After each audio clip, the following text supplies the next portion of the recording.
So the sum and difference of two cubes, if we examine what the words say, they'll tell us what we're looking for. What does sum mean? Add. Well done. Together. Add, we're plussing. What does difference mean? Minus. Fabulous. 2 implies how many terms? 2. Wonderful. And then cubes. Nice. To the power of 3. I'm just going to write cubed numbers. You know how I've told you need to know all of your squared numbers? Cubed numbers are really good to know as well. I would go up to 5, but further is also good. So your cubed numbers are 1 cubed is equals to 1. 2 cubed is 8. 3 cubed is 27. 4 cubed, 64. Yep. And 5 cubed is 125. It's nice to know the other ones, but generally we stick with the lower numbers because it's just nicer to people. Times, right? Good job. You times them and you times that number. Well done. So cube 4 to the power of 3 means 4 times 4 times 4 gives you 64. Okay. So the reason it's good to know is because when I see a problem like this, I can immediately recognize, that 3 looks like an 8. So let's just erase and make it look like a 3 again.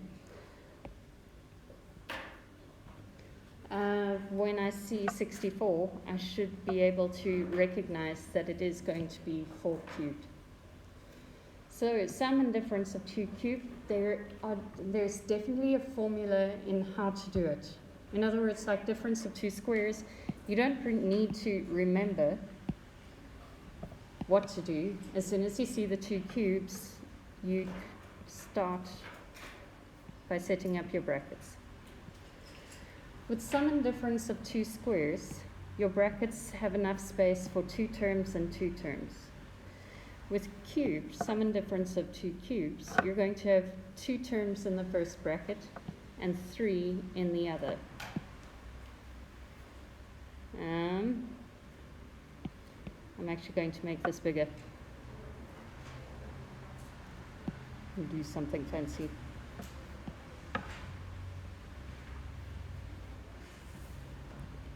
So there we go with our first one. And then our second value into brackets. The other one is going to have our first value, our second value, and our third value. So there are 3 different numbers we're going to be filling in order to get there. In order to get this first bracket, we're going to cube root 64. So what is cube root of 64? 4. Nicely done. So I put a 4 there.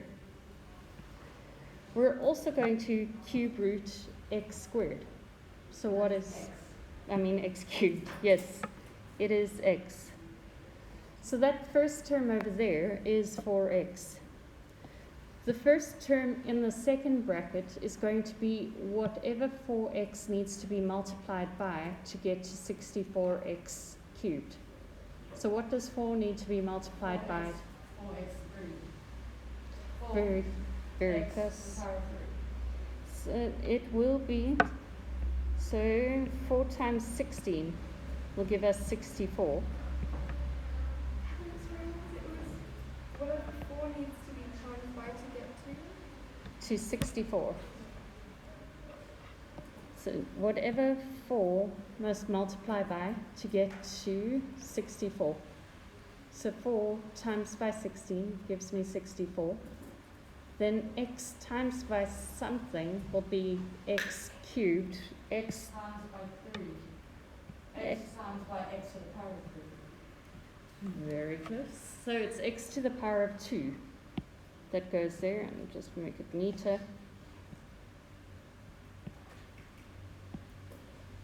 So with the first one, first term in both brackets, to revise the steps that I've just done. I took 64 and I cube rooted and I got 4. I then said 4 times something is going to give me 64, and that's going to be 16. The cube root of x cubed is going to be x, then x times x squared is going to give me x cubed.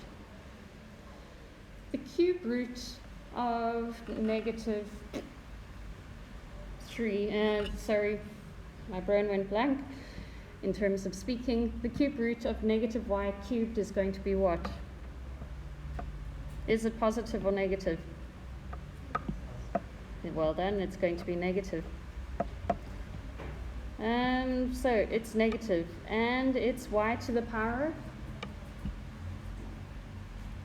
Yes, I did hear it somewhere. Y to the power of 1. So the cube root of negative y cubed is going to be negative y to the power of 1. Hello there, Jack. How can I help? Why would you not put the cube sign above the current stuff you're putting in 4x minus y? Because in the formula it's first term in brackets cubed plus. It's the first term in brackets cube rooted. Oh, cube rooted, so Yeah. Yeah. I'm impressed, you know. Okay, so then that is the last term of the first bracket, and we're going to use the last term of the first bracket to calculate that last term of the other bracket. Just make the box bigger. We need something times by negative y to give us negative y cubed. And what is that going to be? Y times what gives me y cubed? It is y squared. Is it negative? Well done. It is positive, because a positive times a negative is a negative. So we have the first term of both brackets, and we have the last term of both brackets, and we do it in exactly the same way for both of them. We cube root the first term, and then we find out what we must multiply that by. We cube root the second term, and we find out what we must multiply that by. A shortcut is to say that whatever the first term is, we're going to square it. So if it's 4x as the first term, we square it and we get 16x squared. And that same process happens then with the negative y. We then square it. The last term is always, always, always going to be positive. Always. It's just what it is. The middle term is what changes. Sometimes it's positive and sometimes it's negative. And there is a way to figure it out without doing any calculations. The method we use is we take the first term and the second term. We multiply them together. So 4x times by negative y. Once we've done that, so we get negative 4xy, we then multiply it by a negative. So negative 4xy times by, and that's just a fancy way of saying we change the sign. So do you always need to change the sign? Yeah. No matter what? So you're Always. just trying to make, in the last bracket, it always needs to be positive. If the original was negative. Okay, so one day when the pen wakes up, that is going to be positive 4xy.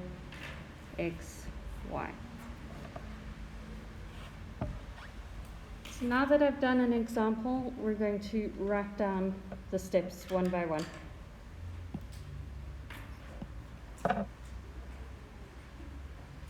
We started with 64x cubed minus y squared. Y cubed.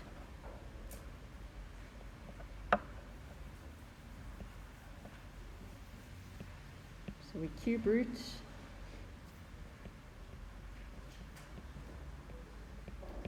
Well, first term. I think I need to make this bracket bigger.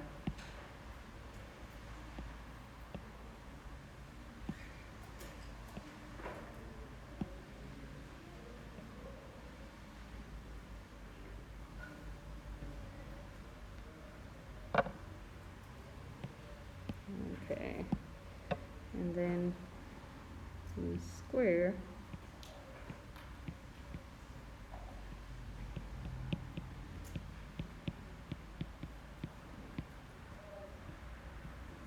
I'm not going to pretend I know how to spell adjacent, bracket.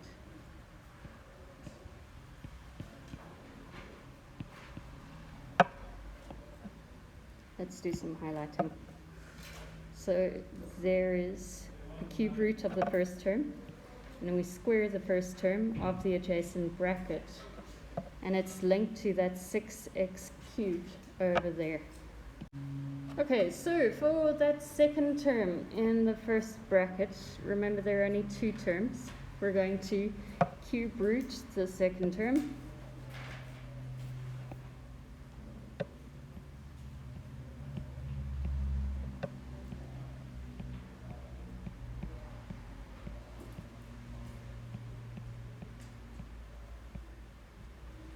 And let's highlight it in, well, let's first write the other thing.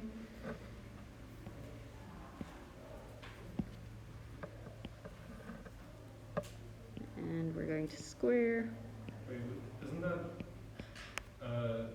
the third term, I mean the second term of the brackets, could you not factorize that as a trinomial, or is it not No. factorized? It's just straightforward plug and play. Will it ever actually be a trinomial you need to factorize further like a test? In a sum or difference of two cubes, you'll never be able to factorize that trinomial that comes afterwards. Ever, never, ever, ever. It's the way it works. Square the second term of adjacent bracket. Adjacent means next to. And let's highlight in blue.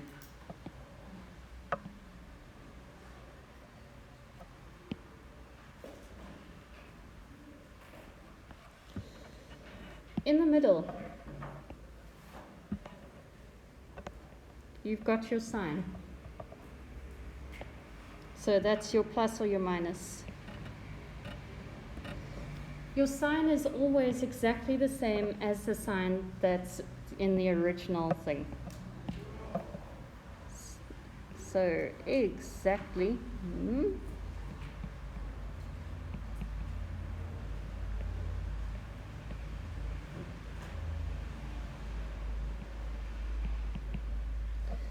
Original question.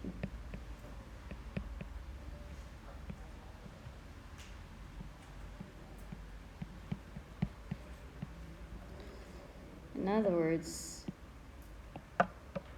it's that negative over there. So the sign in that bracket is going to be negative. The sign in the other bracket over here, this will always be positive.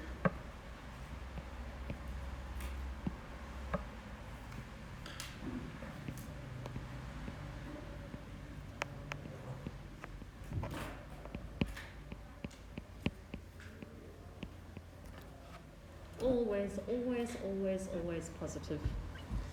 The sign for the third term is going to be the opposite of the sign that happened in the original question. So let me write sign.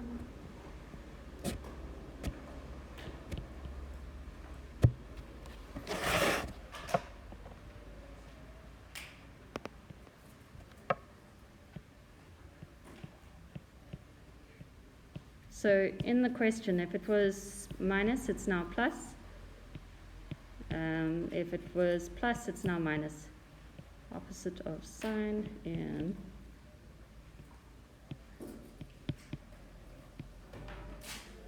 forgot how to spell original. There we go. Original question.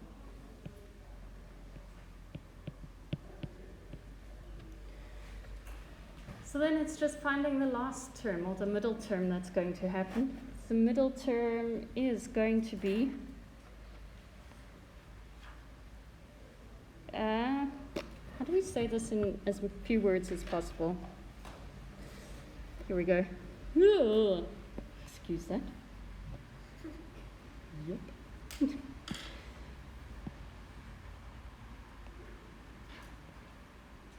The product. There's a nice word. Product means multiply.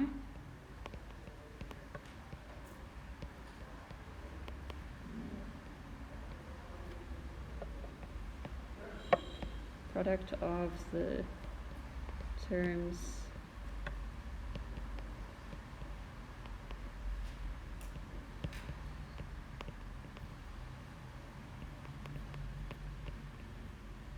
I'm going to erase.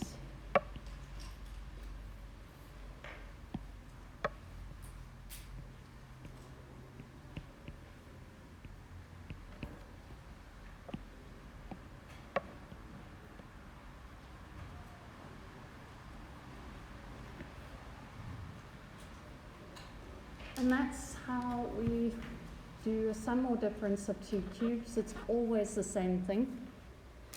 We cube root the first term, so 64 x cubed is going to be the cube root of 64 is 4, and then 4 squared is going to be 16. The cube root of x cubed is going to be x, and then that squared is x squared. The sign remains the same over there, but it's always positive in the last term. The cube root of y cubed is y, and square that, it's going to be y squared. Then that middle term, whatever the original sign was, in this case it was minus, it's going to be the opposite sign, so in this case plus, and that middle term is made up of 4x times by y, so it's going to be 4xy.